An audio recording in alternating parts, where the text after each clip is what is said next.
Looking back on Saturday's game against Dayton, felt like more turnovers than you would want in the first half, but the third quarter really seemed to kind of improve from an offensive execution perspective. What did you see that maybe can be positive building blocks going forward in that period? Well, I mean, Nudia is our guard right now.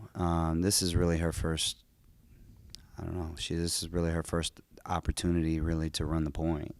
And so, I think that she's starting to settle in. She's starting to get more games on her belt, more experience. Our kids understand that you don't turn the ball over. There's probably nobody more adamant about turnovers than I am, right? So, but at the end of the day, we have a new club, an unconventional club, and ball handling and taking care of the basketball is a problem. It's just something that we just have to work through it. It's almost like, it's all part of the equation. And I think in that game, I think we just settled down a little more than we had. We certainly handled the pressure in the backcourt better than we had. And so I'm pleased with that. And I think we can use that. We can use that as a positive, those things as a positive moving forward. And obviously a lot of little things that go into that, from taking care of the ball. I mean, to your cuts, to your pivots. I hear you kind of break down those different things. What have you seen from your players and the way they've responded in practice? And obviously an interesting week as a student athlete, right? Finals and basketball kind of happening at the same time. I think certainly handling pressure is not something that they don't deal with every day.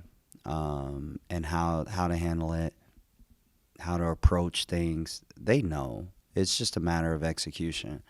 I know that they've been taught how to do things the right way. It's just a matter of just improvement, self-improvement by all, and just trying to get better. And I think that they are putting forth the effort every single day. And at some point, hopefully, they reap the benefits from it, because I do think that they are a coachable bunch, and they understand the importance of taking care of the ball, and they know what they should be doing. It's just, again, a matter of simply doing it. And I'll go one step forward. We talk about passing and catching, let alone cuts and stuff like that.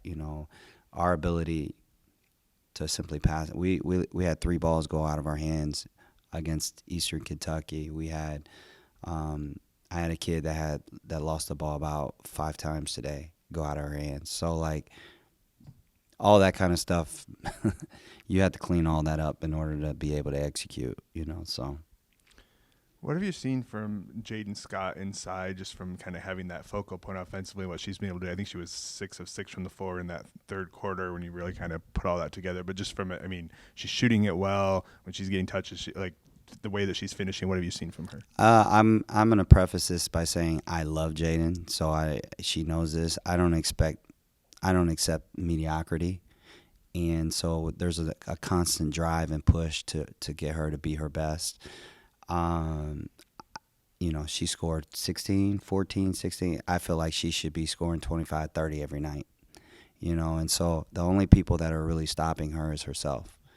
And when she truly understands that, then her game will transform to a whole nother level. But she has to want that, and she has to embrace that. And so I know our staff pushes her really hard. We just want her to be the best version. We say this all the time, just be the best version of yourself. And she's trying to discover that and what that looks like, and be okay with that, And so, she scores, she averages that, but I honestly feel like she could average more if she really wanted to. A lot of mixing and matching personnel-wise as you kind of figure out what you've got going to MAC play now without Katie Richardson for a little bit. I think she was averaging 23 minutes a game. How does that kind of impact as you're... It's a huge blow, because being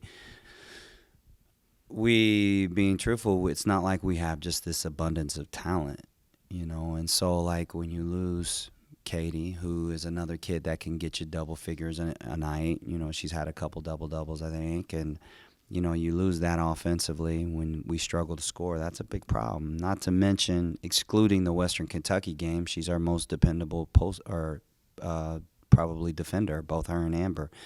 So you lose that. Those hurt. And so hopefully we get her back MAC play.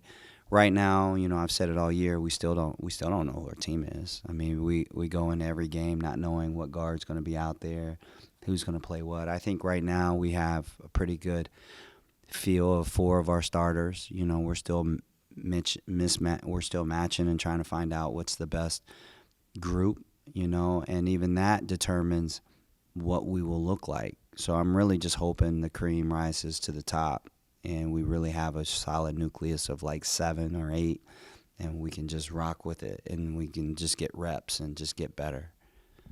Obviously, you have a lot of familiarity with the Big Ten. You go to Michigan on Saturday. They're 8-2, played really well against Illinois to open conference play. What kind of challenge do they pose, and what do you look for from the Wolverines? I mean, they're a monstrous challenge for us. I mean, it's a very difficult matchup for us. They're big. Like, they have great size. They're older. They have veterans out there, which everyone we play every team we play is saturated with veterans. And they're not just only big. They have mass, and that is a concern of mine. They play the game very simple, but they play the game the right way. That's Michigan. That's how they've always been, and they're well coached, and so they're going to be a big challenge for us. For us right now, our season, all of our goals are ahead of us. So, like, these games don't make our season. It's about what we can learn from it. And trust me when I say we're learning something every game, and we just try to stack these things that we're learning to be able to put a good product together come MAC play. Our goals are still ahead of us. We're trying to get into the conference tournament, and we're trying to position ourselves where we can somehow, some way win 3 games. Right? I think it's 3 or 4, 3. So, like, that's our goal. Like, we're just trying to get in there. And then when that happens, anything can happen once you get into a tournament. So we do know that. We do get that. But, again, we have to find a way to be the best version of ourselves right now before we can really, truly even think that far ahead. Like, there's so much growth ahead of us that we have to own, And I think just getting Katie back come conference play is going to be a step in that direction. So we'll see.